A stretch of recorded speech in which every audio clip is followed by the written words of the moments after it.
Hello, my name is Leaders and I waste management engineer with the University of Idaho. I'm going to be presenting flash dairy manure, nutrient, and solid particle distributions with two co-authors, Kevin Kruger and Howard Nibley. All of us from the Department of Soil and Water Systems, University of Idaho.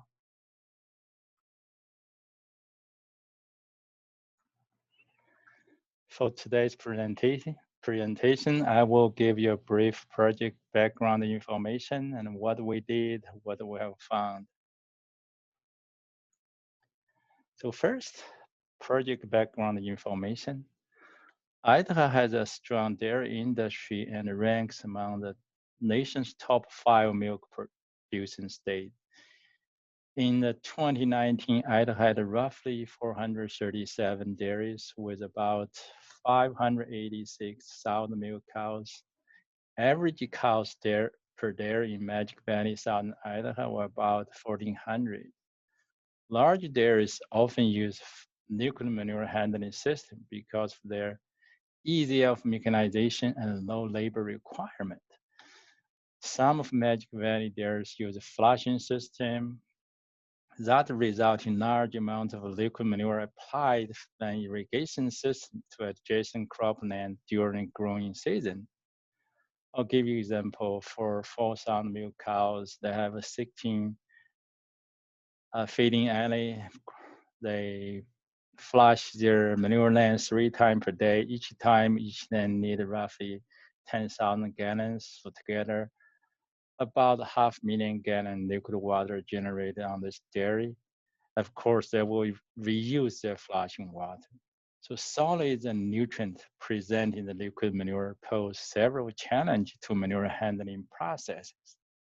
So liquid manure with high solids content flows into a storage lagoon where some of the solids settle to the bottom of the lagoon, resulting in reduced lagoon capacity.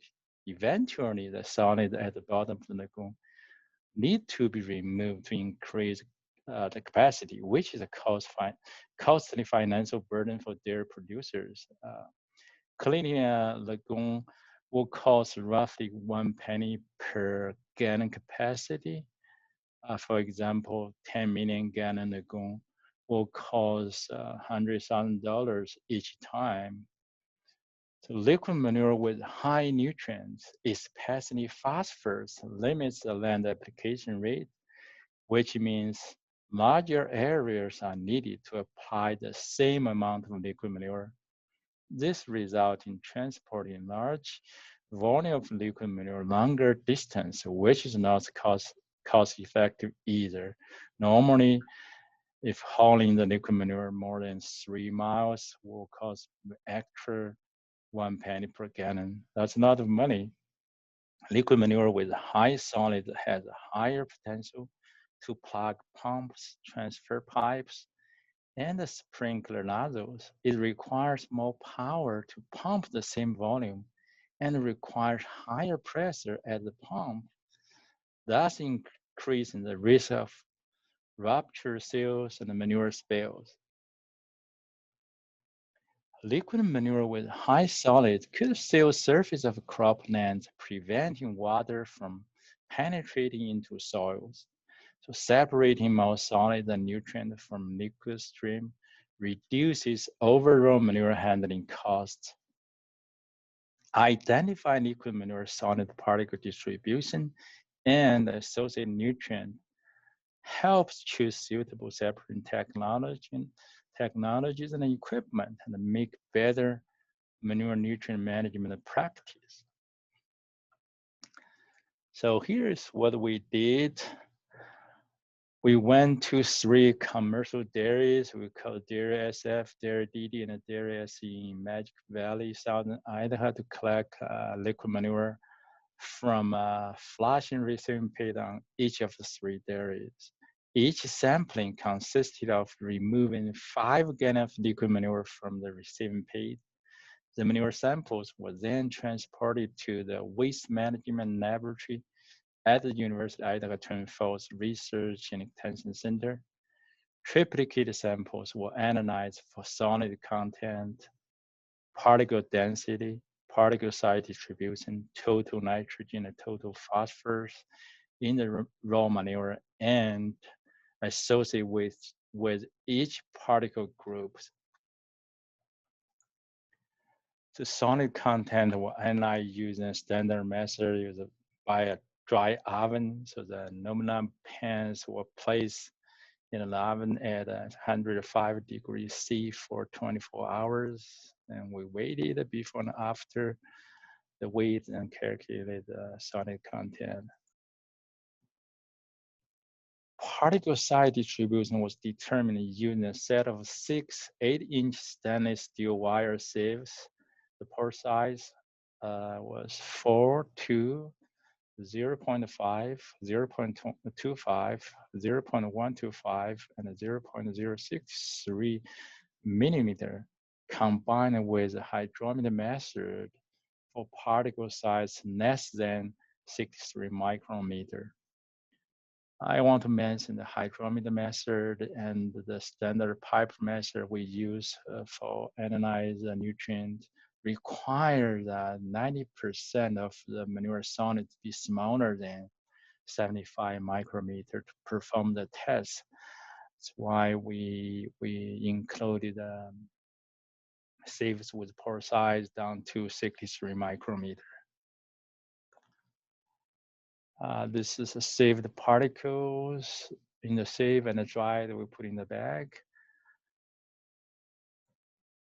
Particle density will analyze using pyknometer with a maximum medium for particle size of the 4 to half, a quarter, and a 0.125, 0.063 from the 6 sieves. And all the particle less than 63 micrometer will put together as a group.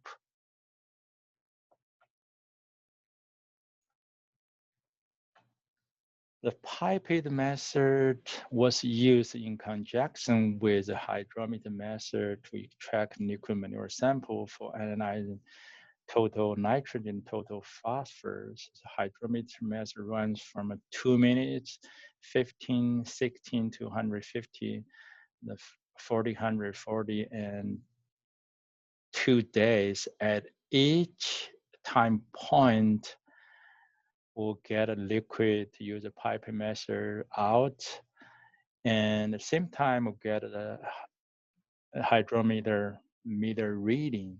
Then based on standard method, we can calculate the particle size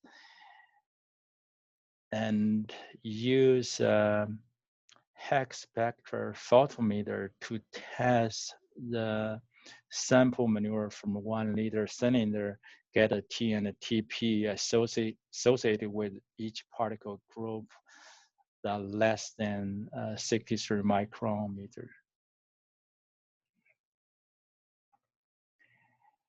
The table 1 shows total solids, total nitrogen, and total phosphorus concentration in liquid dairy manure samples collected from the 3 commercial dairies.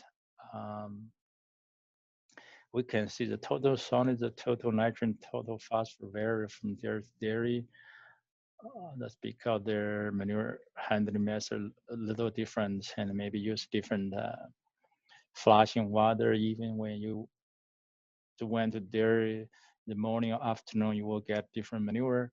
And we hear total solid range from 1.8% to 4.3%, sorry, for the 3 dairies, and the total nitrogen range from 0.12% to 0.17%. The TP have a lower value that range from 0.04% to 0.06%.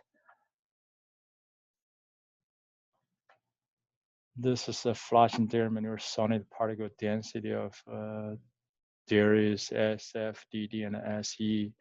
The particle density of 3 dairy were found to be similar, range from 1.32 gram per cubic centimeter for the particle sizes larger than 4 millimeter to 2.2 gram per cubic centimeter for particle less than 63 micrometers. The particle density was smaller than commonly used soil particle density of 2.65 gram per cubic centimeter due to the bedding material of organic matter. In Magic Valley, the Southern Ida, almost all dairy use a compost nature as their bedding material. No sand bedding was used. So flushing their water settling basin design based on particle density of the soil particle, the 2.65 gram per cubic centimeter will not work well in terms of settling organic particles due to their much lower particle density. This flash manure solid particle distribution of from the 3 different dairies.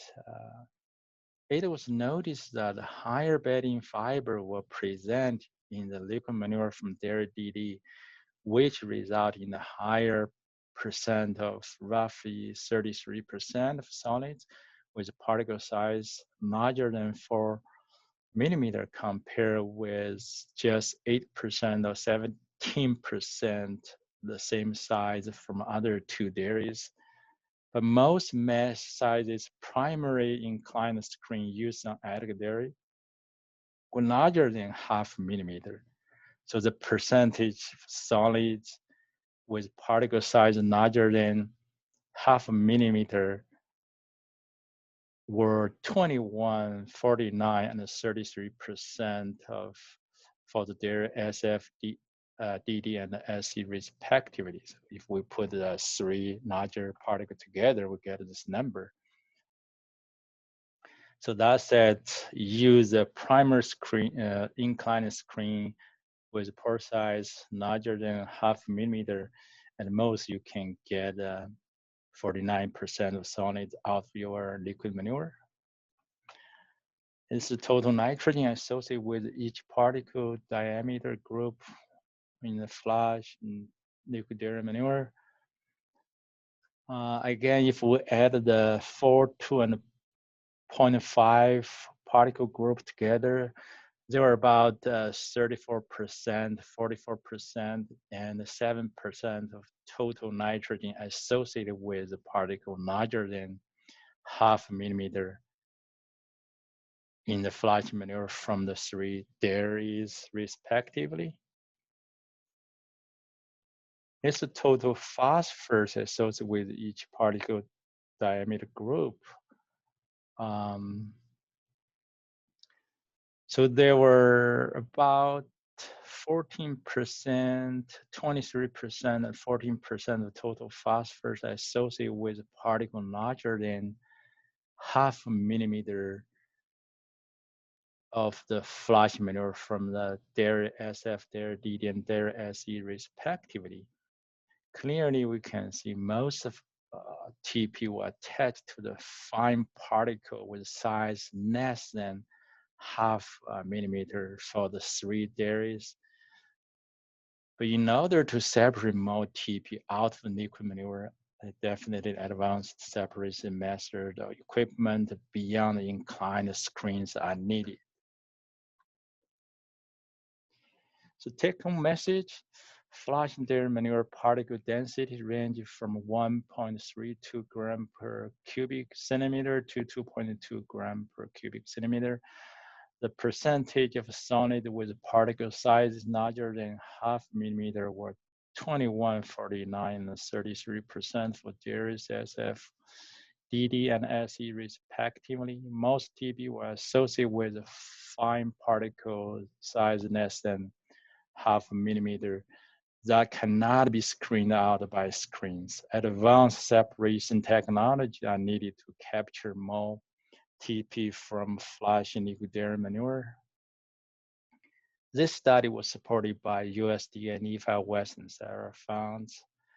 So any questions, comments, or suggestions, please contact me either via email at lchen@uidaho.edu or call me at 208-736-3615.